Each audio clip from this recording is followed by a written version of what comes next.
안녕하세요. 이시우TV의 이시우입니다. 요즘 날씨가 많이 더워졌는데 구독자 여러분들 모두 더위에 조심하시고 건강하시길 바랍니다. 오늘은 승무패 37회차 K리그와 J리그 발매로 K리그와 J리그는 보여지는 정보를 토대로 팩트를 체크하시는데 도움을 드리고자 준비해 보았으니 영상에서 다루는 내용들을 참고하셔서 좋은 결과까지 도달하시길 응원해보면서 오늘 영상에서는 첫 번째 경기부터 여섯 번째 경기까지 다뤄볼 예정이며 나머지 8경기는 이길 점심까지 업로드할 예정이니 참고 부탁드립니다. 그렇다면 오늘의 K리그와 J리그로 구성된 7경기 시작하겠습니다. 포항은 최근 광주를 상대로 1대0 승리를 거둔 것을 제외하면 승리가 없는 상황입니다. 그럼에도 불구하고 포항이 강력한 울산에 대항마라는 점은 여전히 유효합니다. 특히 대전을 상대로는 항상 상성에서 우위를 점해왔습니다. 대전이 이번에도 공격적으로 나설 것으로 예상되지만 포항은 광주나 대전을 상대할 때 늘 우세한 흐름을 보였습니다. 포항은 간격 유지와 수비가 탄탄해 간결한 경기 운영에서 이득을 보는 경향이 있습니다. 대전은 최근 황선홍 감독의 선임으로 주목받고 있습니다. 그러나 대전 팬들은 이에 대해 부정적인 반응을 보이고 있습니다.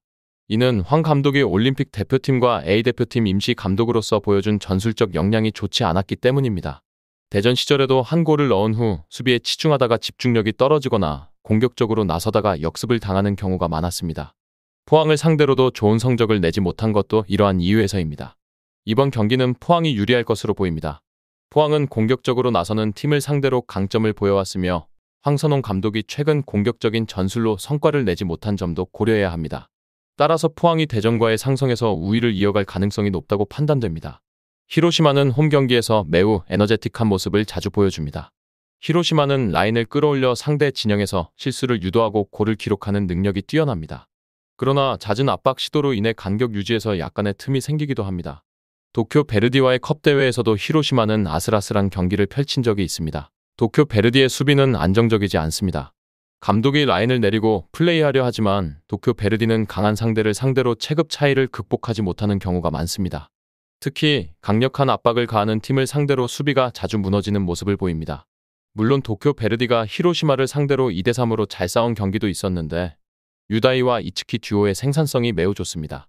이번 경기는 히로시마가 오버 양상에서 승리할 가능성이 높다고 봅니다. 히로시마의 강력한 압박에 도쿄 베르디가 흔들릴 가능성을 배제할 수 없습니다. 그러나 히로시마의 압박으로 생긴 틈을 도쿄 베르디가 공략해 생산성을 보여줄 수 있기 때문에 생각보다 난전이 될 가능성도 있습니다. 교토는 공격적으로 플레이하지만 득점이 잘 터지지 않아 어려움을 겪고 있습니다. 특히 라인을 끌어올리는 팀 특성상 수비적인 리스크가 두드러집니다. 삿포로를 상대로도 이런 이유로 상대의 공격성을 억제하는 데 기복을 보이는 편입니다. 다행히 삿포로의 공격적인 플레이가 올 시즌에는 잘 통하지 않고 있습니다. 삿포로는 원정에서도 매우 공격적인 플레이를 펼치지만 기대 득점이 0점대에 머무는 것을 보면 찬스를 확실하게 만드는데 어려움을 겪고 있습니다. 이는 공만 돌릴 줄 알지 결정적인 기회를 만들어내지 못하는 모습을 보여줍니다. 이런 점에서 교토와 삿포로는 비슷한 면모를 보입니다. 두 팀 모두 상대를 확실하게 제압하는 능력이 부족하다고 할 수 있습니다. 이번 경기는 무승부 가능성이 높습니다. 두 팀 모두 확실하게 득점하는 능력이 부족하고 수비 또한 불안정하기 때문에 팽팽한 경기가 될 가능성이 큽니다. 득점력의 난조로 인해 두 팀이 팽팽하게 맞서는 경기를 예상하는 것이 합리적입니다. 세레소는 전반적으로 우라와를 상대로 좋은 상성을 보여왔습니다. 특히 측면을 공략하는 움직임이 뛰어나 우라와의 빌드업을 저지하는 능력이 있습니다. 그러나 세레소는 확실한 득점력을 갖춘 팀이라고 하기에는 부족한 점이 있습니다. 세하라 외에는 확실한 득점원이 없어 세레소가 중상위권 이상으로 올라가기 어려운 이유입니다. 의외로 경기를 잘 풀면서도 비기는 경우가 많습니다. 우라와는 슐츠의 이탈로 인해 어려움을 겪고 있습니다. 슐츠는 수비의 핵심이자 빌드업을 시작하는 중요한 역할을 맡고 있었습니다. 특히 고베와의 경기에서는 상대의 패스워크에 고전하며 골키퍼의 슈퍼세이브에 의존하는 모습이 자주 보였습니다. 우라와는 수비가 가능한 팀이지만 세레소와의 상성에서는 큰 강점을 보이지 않습니다. 세레소의 신승이나 무승부가 예상됩니다. 슐츠의 이탈로 우라와가 약해진 상태에서 세레소는 우라와를 상대로 좋은 성적을 이어갈 가능성이 있습니다. 하지만 세레소도 세하라가 막히면 경기력에 기복을 보이는 경향이 있어 꾸준히 좋은 결과를 내기 어려운 팀입니다. 광주는 최근 경기에서 상당한 기복을 보이고 있습니다. 특히 공격적인 전술을 고수하면서 수비와 역습을 주로 하는 포항, 인천 같은 팀들을 상대로 약한 모습을 드러내고 있습니다.